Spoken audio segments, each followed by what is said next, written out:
Hello everyone, let's get ready with me for Eid. আজকে makeup লুকের সাথে সাথে আমি আপনাদের সাথে আমার হিজাব টিউটোরিয়ালটাও শেয়ার করব। তো আমি আজকে এই ড্রেসটা পরছি। এটা পাকিস্তানি জেসমিন ব্র্যান্ডের একটা ড্রেস। এটার বানানোর ভিডিও আপনারা হয়তো অলরেডি দেখেছেন। তো আমি ফার্স্টেই দিয়ে দিব বিবি ক্রিম। আপনারা যারা আমাকে আগে থেকেই জানেন যে আমার অত ভারী বেজ পছন্দ না, তো আমি সবসময় বিবি ক্রিম অথবা কনসিলার ইউজ করি।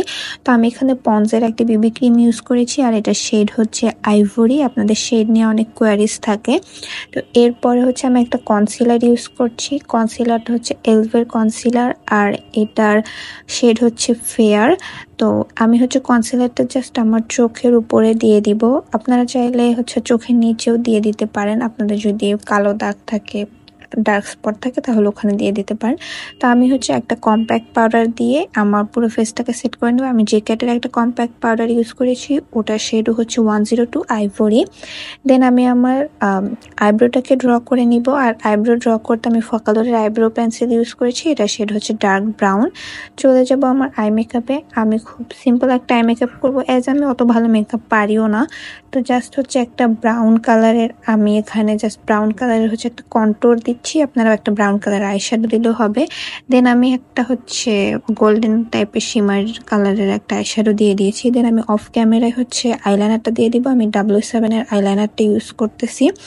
এরপর চলে যাচ্ছি ব্লাশে। আর ব্লাশের যে প্যালেট, এটা একদম আমার ড্রেসের সাথে ম্যাচ হয়ে গিয়েছে আর কি। তো আমি এখানে টার্টের এই ব্লাশ প্যালেটটা ইউজ করব। তো আমি দুইটা ব্লাশ মিক্স করে দেন ইউজ করব। এই ব্লাশটা বেশ ভালো, মানে বেশ পিগমেন্টেড। জাস্ট একটু দিলেই আপনার পুরো গালে হয়ে যাবে আর কি। তো আমি দুইটা কালার ম্যাচ করে এরপরে এটাকে আমার ফেসে খুব ভালোভাবে দিয়ে দিব। এরপর চলে যাচ্ছি হাইলাইটারে। হাইলাইটারের জন্য আমি মেকআপ রেগুলেশনের একটা প্যালেট ইউজ করেছি। তো এখান থেকে আমি যে গোল্ডেন শিমারি শেডটা আছে ওটা দিয়ে দিব। আমি খুব বেশি হাইলাইটার ইউজ করব না, জাস্ট খুব অল্প পরিমাণে ইউজ করব। লিপস্টিক হিসেবে আমি আজকে টোটাল 3টা জিনিস ইউজ করব। 2টা লিপস্টিক ইউজ করব, একটা লিপ লাইনার। তো ফার্স্টে আমি বিউটি গ্লেজড এর এই রেড ওয়াইন শেডটা দিয়ে আমার লিপটাকে খুব ভালোভাবে ড্র করে নিব।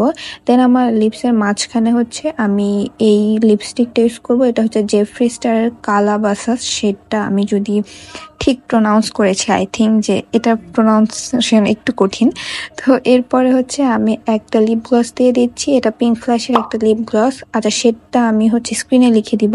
দেন চলে যাব মাস্কারাতে। আমি এসেন্সের এই মাস্কারাটি ইউজ করতেছি রিসেন্টলি, এটা বেশ ভালো। তো এটার একটা আলাদা রিভিউ আমি অলরেডি পোস্ট করেছি, আপনারা ওটা দেখে নিতে পারেন। তো আমি দুই চোখে ডিফারেন্স দেখাচ্ছিলাম, এক চোখে দেওয়ার পরেই এটার মানে ভলিউমটা বোঝা যায়। এরপর চলে যায় আমার হিজাব টিউটোরিয়ালে। আমি খুব ইজিলি একটা হিজাব পরবো আর কি। তো জাস্ট আমার মাথার উপর আমি একটা পিন দিয়ে সিকিউর করে নিয়েছি আমার হিজাবটাকে। দেন দুই পাশ থেকে এভাবে টাকেন করে নিয়েছি হিজাবগুলোকে। তো এরপরে আমি দুই সাইডে খুব ভালোভাবে পিনটা দিয়ে করে দিব, যাতে আমার হিজাবটা পড়ে না যায় বা সরে না আসে। তো এভাবে পিন দিয়ে দেন আমি আমার হিজাবের কাঁধের দিকে দুই সাইডেও পিন দিয়ে দিয়েছি। এরপর আমি আমার ওড়নাটা নিয়ে নিলাম। তো এই তো এরপর চলে যাবো জুয়েলারিতে, যেটা খুবই মিনিমাল। আমি একটা ব্যাঙ্গেলস পরে নিচ্ছি আর 2টা রিং পরে নিব, খুবই সিম্পল 2টা রিং। তো আমার রেডি হওয়া মোটামুটি কমপ্লিট। সো এই আমার ফাইনাল লুকটা। আপনাদের কাছে আমার এই মেকআপ লুকটা কেমন লাগলো অবশ্যই কমেন্ট করে জানাবেন। সো এই তো আজকের ভিডিও পর্যন্তই। আল্লাহ হাফেজ।